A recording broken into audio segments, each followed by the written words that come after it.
Hello. In the beginning of the new year, what else could we talk about than self-reflection? Self-reflection on the passing year and making new plans for the new one. So let's clear what a self-reflection is. So according to Wikipedia, self-reflection is the ability to witness and evaluate our own cognitive, emotional, and behavioral processes. In psychology, other terms used for this self-observation include reflective awareness and reflective consciousness, which originate from the work of William James. Also, the concept of self-reflection is ancient. More than 3,000 years ago, know thyself was the first of 3 Delphic maxims inscribed in the forecourt of the temple of Apollo at Delphi. It is also considered a form of thought that generates new meaning. I like this idea. And an opportunity to engage with what seemingly appears to be incongruous. I'm not sure what is that. Okay, maybe I should have read this before I talk about it. Anyhow, self-reflection is definitely an important tool of the coach's work, whether they work with clients or they work on their own self-awareness or professional development. So here's my own reflection on the passing year of 2023. Please feel free to use these questions on your own self-reflection. So what lessons did you manage to learn in 2023? Well, me myself, I started to attend the psychodrama process in the end of 2022. We had a few meetings in that year, but we were not quite sure if it continues in 2023 because of the low number of attendees. Finally, we decided to keep on going, and it really brought important enlightenments. One being when I was given permission just to be myself, even at times when I can't show the face that is the most pleasant to others. Permissions just kept on coming. On the very first day of my life coach training, for example, which was rather unexpected, but also extremely powerful. And the same thing happened in my trauma-informed coach training too, where it wasn't like a permission, it was like an expectation to be myself, basically. And why it was so powerful to me, because I was told that no matter what I want, I can get whatever I want, but first of all, I have to know what I really want. And I have to express it, and then we can move on from there. However, I was a bit shocked at that moment. Not because of this sentence, but many other things. So I hope finally I can learn to give myself permissions, although it will be a continuous process, I think, and life will test me continuously. But I can be conscious about that and just try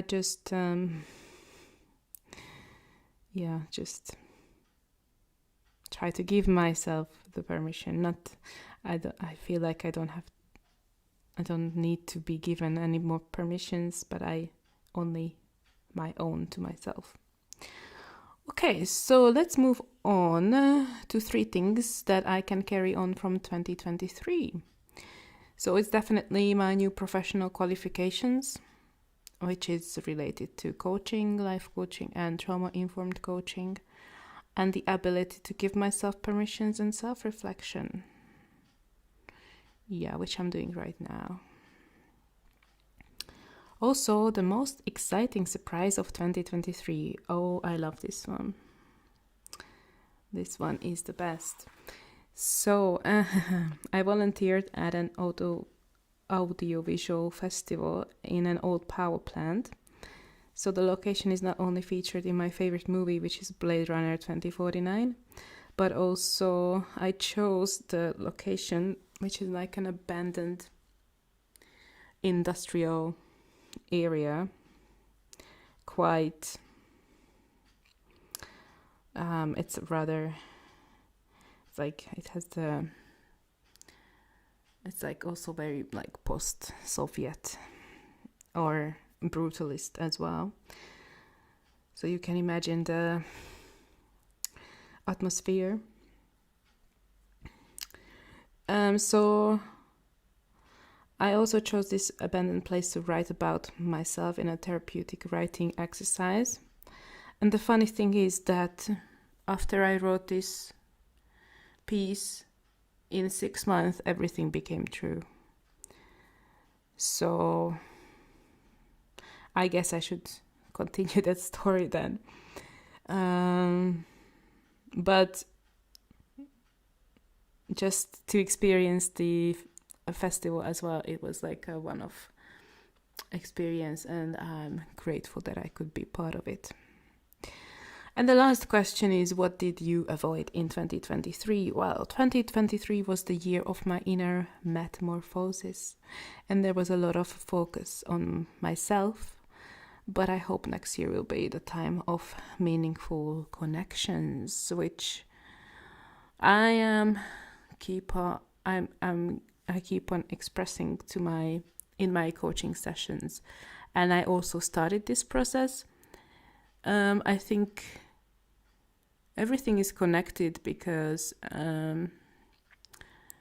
first of all, I really had to allow myself to be myself, and that's the base of the meaningful connections.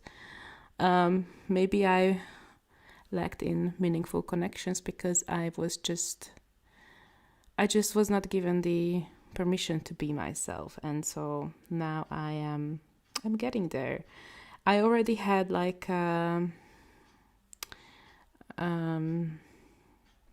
sort of trial in the beginning of December, but then of course the holiday came and I got sick and things happened or didn't happen, and so I couldn't really try. However, I just remembered that I've met an not that old, but a friend of mine, and we were having like very like surface level conversations, and I was actually considering like, can I actually talk about deeper stuff with her? We just talked about whatever happened in her life on the outside, and me too, like, but no, not feelings, not inner, not sharing our inner world. And since I got into this self-exploration, I kind of felt like I needed more. And with this coaching work, I think we finally managed to get a bit deeper, which was a really good experience. So finally we didn't just talk about others and how others affect our lives, but like what is our inner experience of those things. Okay, so why is it important to reflect? Well, that's what we discussed, and also maybe since it's the beginning of the year, it's also good to set new goals.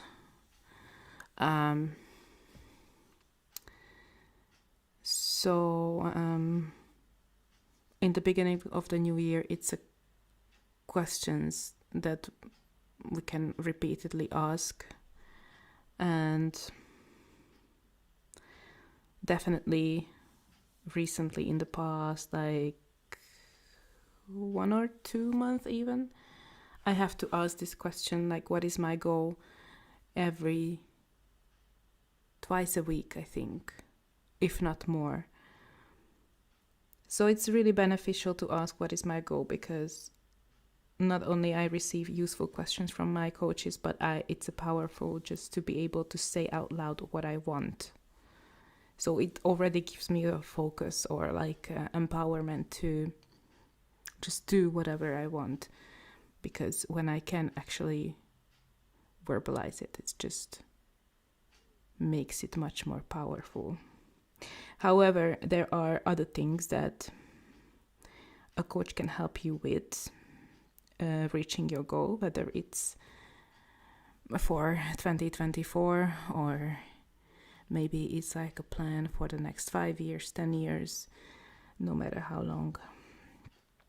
So let's see, what else could a coach help you? So definitely there's this support element, which and the support is coming from the coach usually stays neutral and also staying sort of objective, and also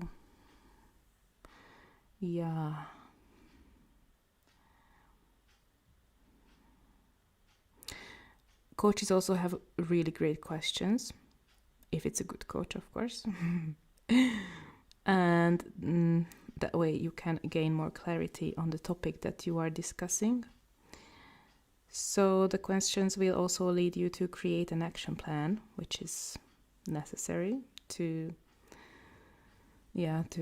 reach your goal, obviously. And you can reflect on the strategies. However, we will not only look at your strategies that could work, but also we take into account those strategies that you might have tried but never worked out, or that can be like problematic in the future. And it's not that they won't work, but we can also prepare ourselves what if the difficulty arises and how to navigate through it. So what else could a coach help you with? Yeah, all these just give you more motivation, which is like necessary in reaching goals. So why I told you about, because reflection is a good thing, but setting new goals is another amazing thing. And if we don't have goals to reach, we don't really have a meaningful life, I think. So since it's the new year, it's always a good time to consider what you want out of life, and to reach those goals, it's more effective to ask the help of a coach, because it can save you time and energy. But also you don't need to, but like if you set your goals, for example, right now or in the next few days, don't put your list away. Like, make sure that you can reach it like in a month, 2 months, 3 months, 6 months. And if you think that you couldn't really reach those goals yet, or you haven't even started working on them, you might want to ask for a coach's help, because it can be very, very useful. Well, Happy New Year!